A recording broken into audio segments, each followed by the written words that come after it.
എല്ലാവർക്കും പുതിയൊരു വീഡിയോയിലേക്ക് നമസ്കാരം. നമ്മൾ ഇന്ന് നോക്കാൻ പോകുന്ന ടോപ്പിക്കാണ് making of the constitution. Okay, ഇത് വളരെയധികം ഇമ്പോർട്ടന്റ് ആയിട്ടുള്ള ഒരു ടോപ്പിക്കാണ്. പൊളിറ്റി റിലേറ്റഡ് ആയിട്ട് കോമ്പറ്റേറ്റീവ് എക്സാമിനേഷനിൽ കൂടുതലായിട്ടും ഈ ഒരു മേഖലയിൽ നിന്ന് ക്വസ്റ്റ്യൻസ് കാണപ്പെടുന്നുണ്ട്. ഓക്കെ, അപ്പോൾ നമുക്ക് മേക്കിംഗ് ഓഫ് ദ കോൺസ്റ്റിറ്റ്യൂഷൻ എന്താണെന്ന് നോക്കാം. മേക്കിംഗ് ഓഫ് ദ കോൺസ്റ്റിറ്റ്യൂഷനിലേക്ക് പോകുന്നതിന് മുന്നേ മേക്കിംഗ് ഓഫ് ദ കോൺസ്റ്റിറ്റ്യൂഷൻ എന്ന് പറയുമ്പോൾ എന്താണ് ഉദ്ദേശിക്കുന്നത്? കോൺസ്റ്റിറ്റ്യൂഷൻ, ഇന്ത്യൻ കോൺസ്റ്റിറ്റ്യൂഷൻ എങ്ങനെയാണ് ബിൽഡ് ആയിരിക്കുന്നത്? ഓക്കെ, നമ്മളിപ്പോൾ കാണുന്ന നമ്മുടെ ഭരണഘടന എങ്ങനെയാണ് നിർമ്മിച്ചിരിക്കുന്നത്? അതിന്റെ ചരിത്രത്തിലേക്ക് പോകുന്നതിന് മുന്നേ എന്താണ് കോൺസ്റ്റിറ്റ്യൂഷൻ, ഒരു ഭരണഘടന എന്നാൽ എന്താണ്? ഓക്കെ, കോൺസ്റ്റിറ്റ്യൂഷൻ എന്ന് പറയുന്നത് കുറച്ച് ബേസിക് റൂൾസ്, ഒരു കൺട്രീനെ എങ്ങനെ ഗവൺമെന്റ് ചെയ്യണം, ഒരു രാജ്യം അവിടുത്തെ ജനങ്ങൾ എങ്ങനെ ഭരിക്കപ്പെടണം, ഓക്കെ, അവർക്ക് എന്തൊക്കെ അവകാശങ്ങളുണ്ട്, അവിടുത്തെ പൊളിറ്റിക്കൽ സ്ട്രക്ചർ എങ്ങനെയായിരിക്കണം എന്ന് അടങ്ങിയ ഒരു ബേസ് അടങ്ങിയ ഒരു ഡോക്യുമെന്റ് ആണ് എന്തെന്ന് പറയുന്നത് നമ്മുടെ കോൺസ്റ്റിറ്റ്യൂഷൻ എന്ന് പറയുന്നത്. ഇറ്റ്സ് എ ലിവിംഗ് ഡോക്യുമെന്റ് ആണെന്നാണ് പറയുന്നത്. അതിനർത്ഥം എന്താണ്? കാലത്തിനനുസരിച്ച് അതിന് മാറ്റങ്ങൾ സംഭവിക്കുന്നു, പക്ഷേ അതിന് ചില ബേസിക് ആയിട്ടുള്ള വാല്യൂസ് ഉണ്ട്. അതിനൊരിക്കലും ഒരു മാറ്റം സംഭവിക്കാണ്ട് തന്നെ അതിന്റെ എല്ലാ ബേസിക് ഫണ്ടമെന്റൽസും ബേസിക് ആയിട്ട് ഒരു സ്ട്രക്ചറിനെ സംരക്ഷിച്ചുകൊണ്ട് തന്നെ, ഇപ്പൊ നമ്മൾ ഒരു വ്യക്തിയെ എടുക്കുകയാണെങ്കിൽ എന്താണ്, ആ വ്യക്തിക്ക് ബേസിക് ആയിട്ട് കുറച്ച് ഫീച്ചേഴ്സ് ഉണ്ട്, പക്ഷേ കാലക്രമേണ എന്തായി കാണാം, ആ വ്യക്തികളിൽ പല രീതിക്കായിട്ടുള്ള മാറ്റങ്ങൾ വരുന്നതായിട്ട് കാണാം. പക്ഷെ എന്നാലും ആ വ്യക്തിയുടെ ബേസിക് ആയിട്ട് പേരോ ആ വ്യക്തിയുടെ ബേസിക് ആയിട്ടുള്ള ഒരു ഫിസിക്കൽ സ്ട്രക്ചറോ കാര്യങ്ങളോ ഒന്നും തന്നെ മാറുന്നില്ല. അതേപോലെ തന്നെ നമ്മുടെ കോൺസ്റ്റിറ്റ്യൂഷനും ബേസിക് ആയിട്ട് ഒരു ഫിസിക്കൽ സ്ട്രക്ചർ ഉണ്ട്.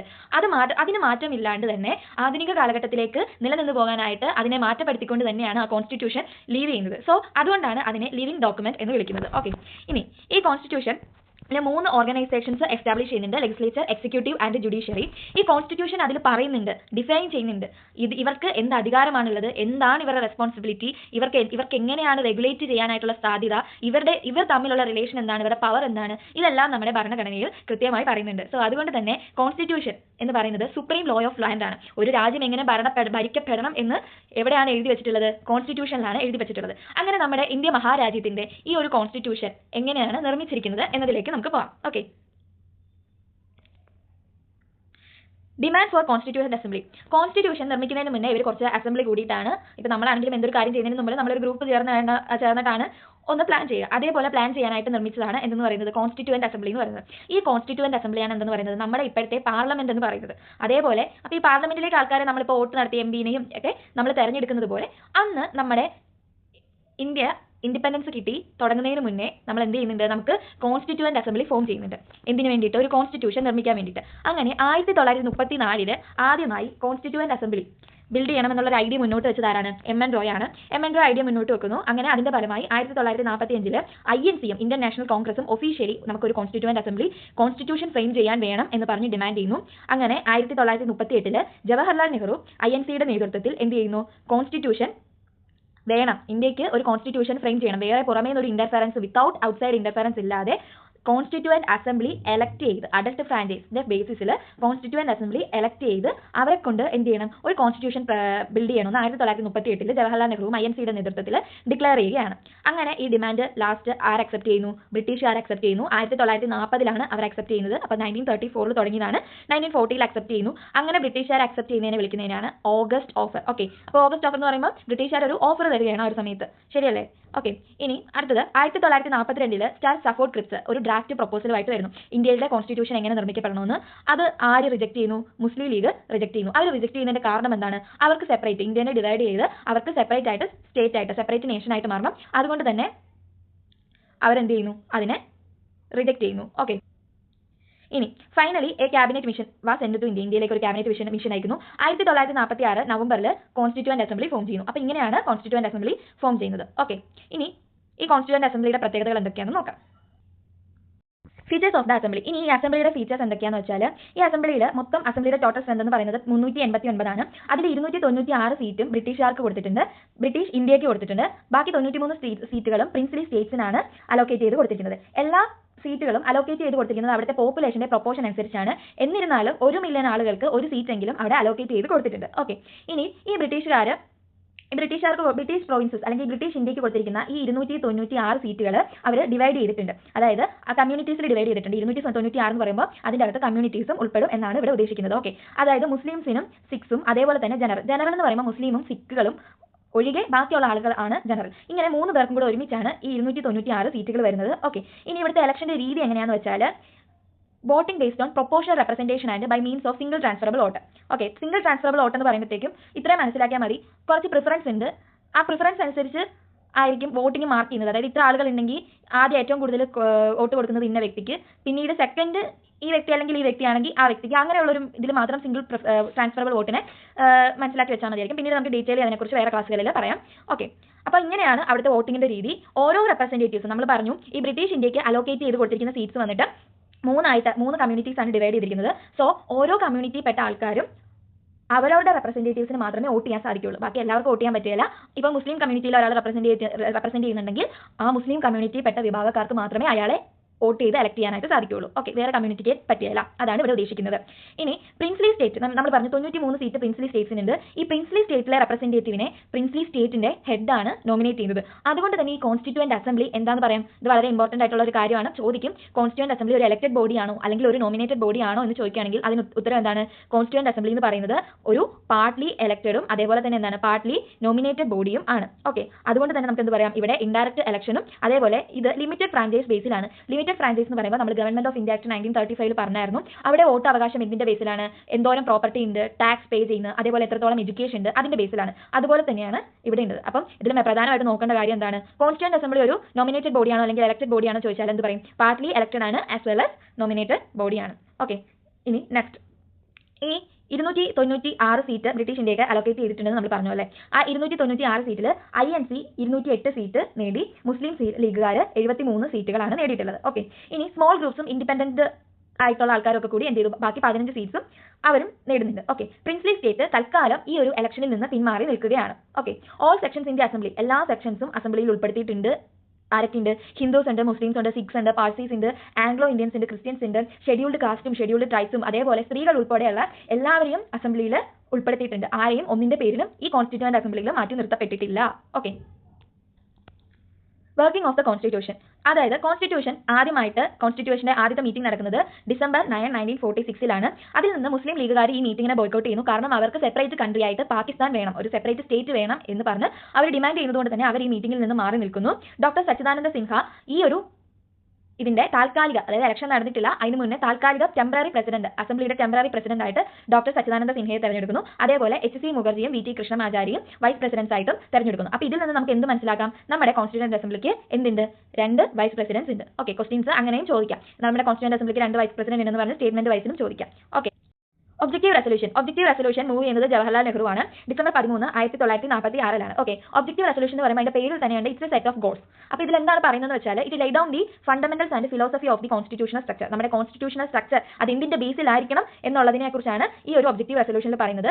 അതോടൊപ്പം തന്നെ ഇതിൽ എന്തും കൂടെ പറയുന്നുണ്ട്, to proclaim India as an independent sovereign republic. ഈ ഓരോ ടേംസിന്റെ മീനിങ് നമ്മൾ സെപ്പറേറ്റ് പ്രിയാമ്പിളിൽ നോക്കും. അതേപോലെ തന്നെ സൈലന്റ് ഫീച്ചേഴ്സ് ഓഫ് ദ കോൺസ്റ്റിറ്റ്യൂഷനിൽ നോക്കാം പ്രിയാമ്പിളിന്റെ ഭാഗത്ത് വരുമ്പോഴത്തേക്കും. അപ്പം നമ്മുടെ ഇന്ത്യനെ ഒരു ഇൻഡിപെൻഡന്റ് സോവറിൻ പരമാധികാരമുള്ള ഒരു റിപ്പബ്ലിക് സ്റ്റേറ്റ് ആയിട്ട് പ്രൊക്ലെയിം ചെയ്യണം. അതാണ് ഈ ഒബ്ജക്റ്റീവ് റെസൊല്യൂഷനിൽ പറഞ്ഞിരിക്കുന്ന മറ്റൊരു പ്രധാനപ്പെട്ട കാര്യം.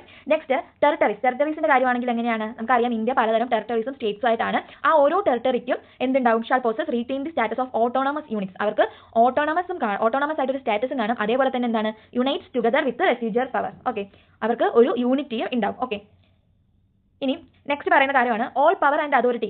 അധികാരം എവിടെ നിന്നാണ് അവർ ഡിറൈവ് ചെയ്തിരിക്കുന്നത്? ആരിൽ നിന്നാണ്? It's derived from people. Okay, ഇതും ചോദിക്കുന്നുണ്ട്. ഇതിങ്ങനെ ചോദിക്കും, all power and authority derive ചെയ്തിരിക്കുന്നത് എവിടെയാണെന്ന് ചോദിച്ചിട്ട് ഫ്രം ദി കോൺസ്റ്റിറ്റ്യൂഷൻ ചോദിക്കാം, ഫ്രം സുപ്രീം കോടതി എന്നൊക്കെ ഓപ്ഷൻസ് വന്നിട്ട് ചോദിക്കാം. പക്ഷേ എവിടെ നിന്നാണ് ഡിറൈവ് ചെയ്തിരിക്കുന്നത്? പീപ്പിളിൽ നിന്നാണ് ഡിറൈവ് ചെയ്തിരിക്കുന്നത്. കാരണം എന്താണ്? ജനങ്ങളാൽ എലക്ട് ചെയ്യപ്പെട്ട് ജനങ്ങളിൽ നിന്നൊരു വ്യക്തി റെപ്രസെന്റേറ്റീവ് ആകുന്നു. അവരാണ് അവിടെ പോയിട്ട് എന്ത് ചെയ്യുന്നത്? കോൺസ്റ്റിറ്റ്യൂഷൻ നിർമ്മിക്കുന്നത്. സോ അതുകൊണ്ട് തന്നെ അധികാരം ആരിൽ നിന്നാണ് ഡെറൈവ് ചെയ്തിരിക്കുന്നത്? പീപ്പിൾസിൽ നിന്നാണ്. Okay, next unanimously adopted by the assembly on January 22, 1947. Okay, അതായത് ഏകകണ്ഠമായി അല്ലെങ്കിൽ എല്ലാവരും കൂടെ ഒത്തുചേർന്ന് ഈ ഒബ്ജക്റ്റീവ് റെസൊല്യൂഷനെ January 22, 1947 അക്സെപ്റ്റ് ചെയ്തിട്ടുണ്ട്. അതിന്റെ മോഡിഫൈഡ് വേർഷൻ ആണ് എന്തെന്ന് പറയുന്നത്? നമ്മളിപ്പോൾ കാണുന്ന നമ്മുടെ പ്രിയാമ്പിൾ എന്ന് പറയുന്നത്, നമ്മുടെ പ്രസന്റ് കോൺസ്റ്റിറ്റ്യൂഷനിൽ കാണുന്ന പ്രിയാമ്പിൾ എന്ന് പറയുന്നത്. പ്രിയാമ്പിളിനെ കുറിച്ച് നമ്മൾ ഡീറ്റെയിൽ വേറെ ക്ലാസ്സിൽ നോക്കും എന്ന് പറയുന്നത്. ഓക്കെ, നെക്സ്റ്റ് എന്ന് പറയുമ്പോഴത്തേക്കും നമ്മുടെ independence act, changes by the independence act 1947. Okay, ബാക്കിയുള്ള പ്രിൻസ്ലി സ്റ്റേറ്റ്സും പയ്യെ എന്ത് ചെയ്യാൻ തുടങ്ങി? ഈ അസംബ്ലിയിലേക്ക് ജോയിൻ ചെയ്യാൻ തുടങ്ങി. അതോടൊപ്പം തന്നെ Mountbatten plan June 3, 1947 Mountbatten plan എന്തിനു വേണ്ടിയിട്ട്? ഫോർ ദ പാർട്ടീഷൻ ഓഫ് കൺട്രീനെ പാർട്ടീഷൻ ചെയ്യാൻ വേണ്ടിയിട്ടുള്ള മൗണ്ട് ബാറ്റൺ പ്ലാൻ ഇൻട്രൊഡ്യൂസ് ചെയ്യുന്നു. അത് അക്സെപ്റ്റ് ചെയ്തതിനു ശേഷം എന്ത് വരുത്തുന്നു? മോസ്റ്റ് ഓഫ് പ്രിൻസ്ലി സ്റ്റേറ്റ്സും ഈ അസംബ്ലിയിലേക്ക് ജോയിൻ ചെയ്യുന്നുണ്ട്. പ്രധാനമായിട്ടും 3 ചേഞ്ചസ് ആണ് കണ്ടിരുന്നത്. അതായത് അസംബ്ലി എന്തായി മാറുന്നു? ഒരു സോവറിൻ ബോഡി ആയിട്ട് മാറുന്നു. ഫുള്ളി എ സോവറിൻ ബോഡി ആയിട്ട് അസംബ്ലി മാറുന്നു. അതേപോലെ തന്നെ അസംബ്ലി എന്താവുന്നു, ഒരു ലെജിസ്ലേറ്റീവ് ബോഡി ആയിട്ടും മാറുന്നു. ഓക്കെ, അപ്പം ഈ ഒരു അസംബ്ലിനെ എന്തെന്ന് പറയാം, first parliament of free India എന്ന് തന്നെ വേണമെങ്കിൽ പറയാം. ഓക്കെ, മറ്റൊരു വേർഡിൽ പറയുകയാണെങ്കിൽ എന്ത് പറയാം, 2 സെപ്പറേറ്റ് ഫംഗ്ഷൻസ് അസംബ്ലിയിൽ അസൈൻ ചെയ്തിട്ടുണ്ട്. എന്തൊക്കെയാണത്? ഒന്ന് ഭരണഘടന നിർമ്മിക്കുക. എന്തിന്? നമ്മുടെ ഒരു ഫ്രീ ഇന്ത്യക്ക് ഭരണഘടന നിർമ്മിക്കുക. Making of constitution for free India and enacting of the ordinary laws. ഇതാണ് 2 ഫംഗ്ഷൻസ് വേണമെങ്കിൽ കൊടുത്തു എന്ന് തന്നെ നമുക്ക് പറയാം. ഓക്കെ, ഇനി ഈ ഒരു കോൺസ്റ്റിറ്റ്യൂവന്റ് അസംബ്ലി ആയിട്ട് അല്ലെങ്കിൽ കോൺസ്റ്റിറ്റ്യൂവന്റ് ബോഡി ആയിട്ട് ഈ അസംബ്ലി കൂടുമ്പോൾ അതിനെ ചെയർ ചെയ്യുന്നത് ആരാണ്? ഡോക്ടർ രാജേന്ദ്ര പ്രസാദ് ആണ്. ഒരു ലെജിസ്ലേറ്റീവ് ബോഡി ആയിട്ട് ഓർഡിനറി ലോസ് നിർമ്മിക്കാൻ വേണ്ടിയിട്ട് ഒരു ലെജിസ്ലേറ്റീവ് ബോഡി ആയിട്ട് മീറ്റ് ചെയ്യുമ്പോൾ അതിനെ ചെയർ ചെയ്യുന്നത് ജി വി മാവ്ലങ്കാർ ആണ്. ഓക്കെ, ഇനി മറ്റ് 2 ഫംഗ്ഷൻസ്, ഈ 2 ഫംഗ്ഷൻസും എപ്പോൾ വരെ കണ്ടിന്യൂ ചെയ്തു? നവംബർ 26, 1949 വരെ ഈ 2 ഫംഗ്ഷൻസ് കണ്ടിന്യൂ ചെയ്യുന്നുണ്ട് ഈ ഒരു അസംബ്ലിയിൽ. Okay, total strength of the assembly എന്തായി മാറുന്നു? 299 ആയി മാറുന്നു. നേരത്തെ എത്രയാണ്? 389. നമുക്കറിയാം 93 സീറ്റ് പ്രിൻസിപ്പൽ സ്റ്റേറ്റ്സിന് കൊടുത്തു. അത് 70 സീറ്റായിട്ട് മാറി. അതായത് 70 ആൾക്കാർ സ്റ്റിൽ ഈ അസംബ്ലിയിലുണ്ട്.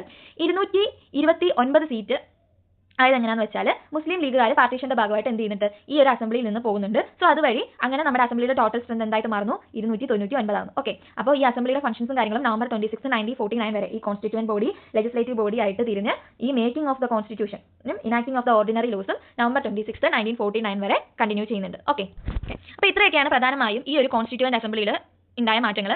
വേറെ ചില പ്രധാനമായിട്ടുള്ള മാറ്റങ്ങളും വരുന്നുണ്ട്. അതെന്തൊക്കെയാണെന്ന് വെച്ചാൽ ഈ ഒരു കോൺസ്റ്റിറ്റ്യൂവന്റ് അസംബ്ലിയിൽ എന്ത് ചെയ്യുന്നുണ്ട്? മെയ് 1949 കോമൺവെൽത്തിന്റെ മെമ്പർഷിപ്പിനെ റാറ്റിഫൈ ചെയ്യുന്നുണ്ട്. റാറ്റിഫൈ ചെയ്യുക എന്ന് പറഞ്ഞാൽ എന്താണെന്ന് വെച്ചാൽ ഒഫീഷ്യലി അതിനെ അക്സെപ്റ്റ് ചെയ്യുക, ഔദ്യോഗികമായി അതിനെ അംഗീകരിക്കുക എന്നുള്ളതാണ് റാറ്റിഫൈ എന്നുള്ള വേർഡ് കൊണ്ട് ഉദ്ദേശിക്കുന്നത്. ഓക്കെ, ഇന്ത്യ കോമൺവെൽത്തിന്റെ മെമ്പർഷിപ്പിനെ ഒഫീഷ്യലി അംഗീകരിച്ചു. അതേപോലെ തന്നെ 1900 ഇത് PSCയിലൊക്കെ ചോദിക്കാവുന്ന ക്വസ്റ്റ്യൻസ് ആണ്. നാഷണൽ ഫ്ലാഗ് അഡോപ്റ്റ് ചെയ്തത് എന്താണെന്ന് ചോദിച്ചാൽ ജൂലൈ 22, 1947. അതേപോലെ നാഷണൽ ആനന്ദം അഡോപ്റ്റ് ചെയ്തത് എന്താണെന്ന് വെച്ചാൽ ജനുവരി 24, 1950. അതേപോലെ തന്നെ നമ്മുടെ ഫസ്റ്റ് പ്രസിഡന്റായ ഡോക്ടർ രാജേന്ദ്ര പ്രസാദിനെ എലക്ട് ചെയ്യുന്നതും ഈ ജനുവരി 24, 1915 ആണ്. അതായത് ജനുവരി 26 നമ്മുടെ കോൺസ്റ്റിറ്റ്യൂഷൻ കമൻസ് ചെയ്യുന്നത്. അതിന് 2 ദിവസം മുന്നേ എന്ത് ചെയ്യുന്നു? പ്രസിഡന്റിനെ എലക്ട് ചെയ്യുന്നു. അതിന് 2 ദിവസം ആ ദിവസം തന്നെ എന്ത് ചെയ്യുന്നു? നാഷണൽ ആനന്ദവും അഡോപ്റ്റ് ചെയ്യുന്നു. അതിന് 2 ദിവസം മുന്നേ 1947 കേട്ടോ, 1950 1947 ജൂലൈ 22 എന്ത് ചെയ്യുന്നു? നാഷണൽ ഫ്ലാഗ് അഡോപ്റ്റ് ചെയ്യുന്നു. ഓക്കെ, അപ്പോൾ ഇത് ഇയറിലൊരു കൺഫ്യൂഷൻ വരണ്ട.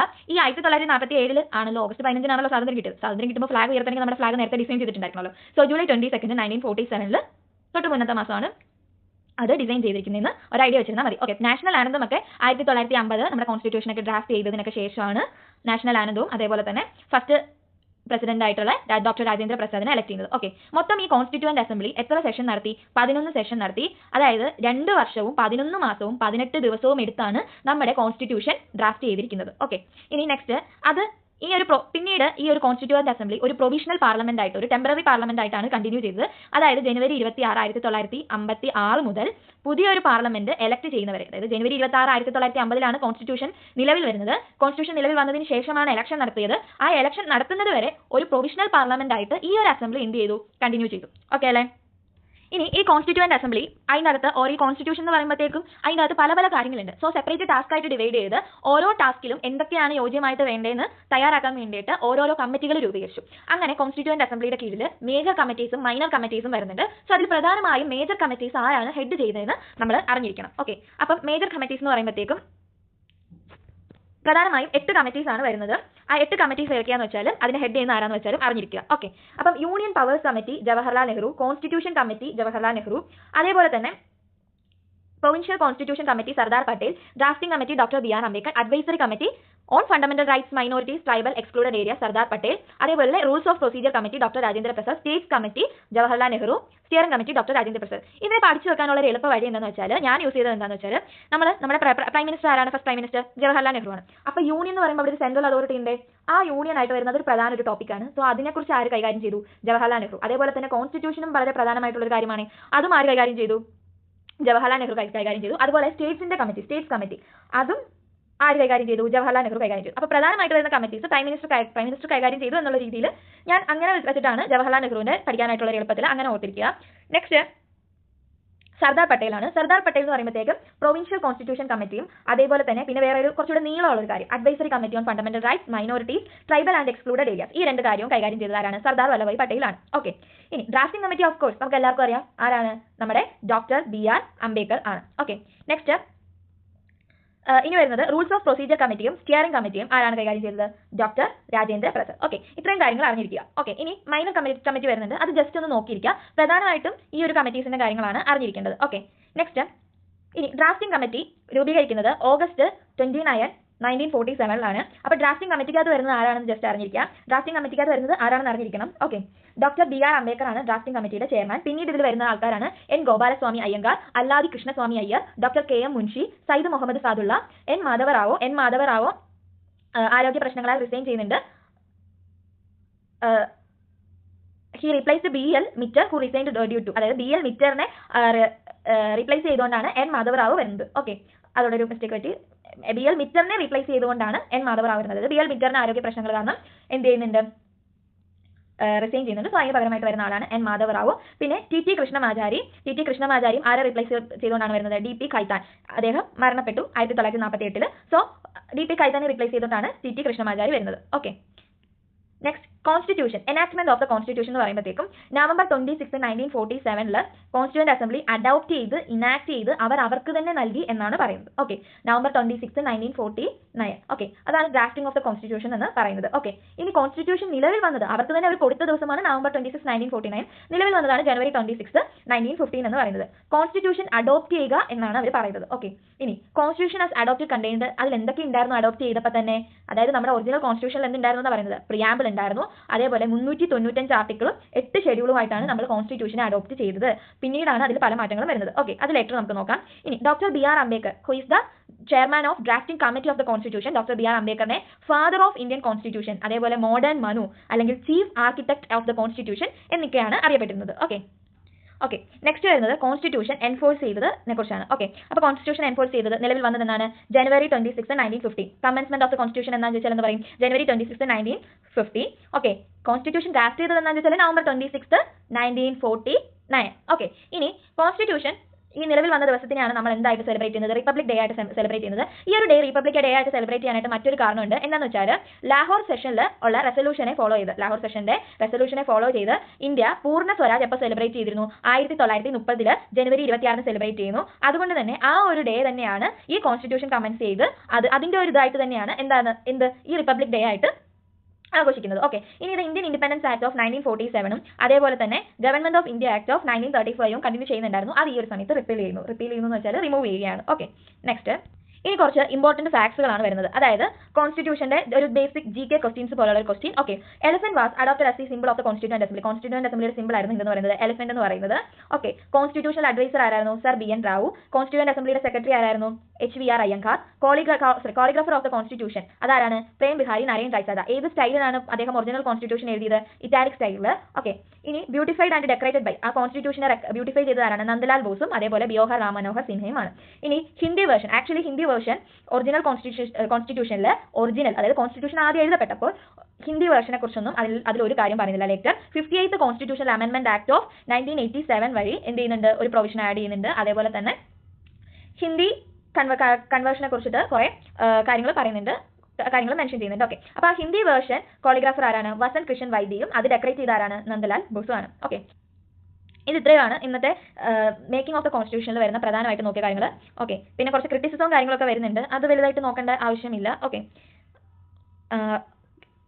അപ്പോൾ അടുത്ത ക്ലാസ്സിൽ നോക്കുന്നത് salient features of the constitution ആണ്. അപ്പോൾ എന്തെങ്കിലും മിസ്റ്റേക്കോ കാര്യങ്ങളോ ഒക്കെ ഉണ്ടെങ്കിൽ, ഡൗട്ട്സ് ഒക്കെ ഉണ്ടെങ്കിൽ കമന്റ് സെക്ഷനിൽ അറിയിക്കണം. എന്തെങ്കിലും സജഷൻസ് ഉണ്ടെങ്കിൽ നിങ്ങൾക്ക് അതുകൂടെ കമന്റ് സെക്ഷനിൽ അറിയിക്കാവുന്നതാണ്. ഓക്കെ, അപ്പം താങ്ക് യു ഗൈസ്.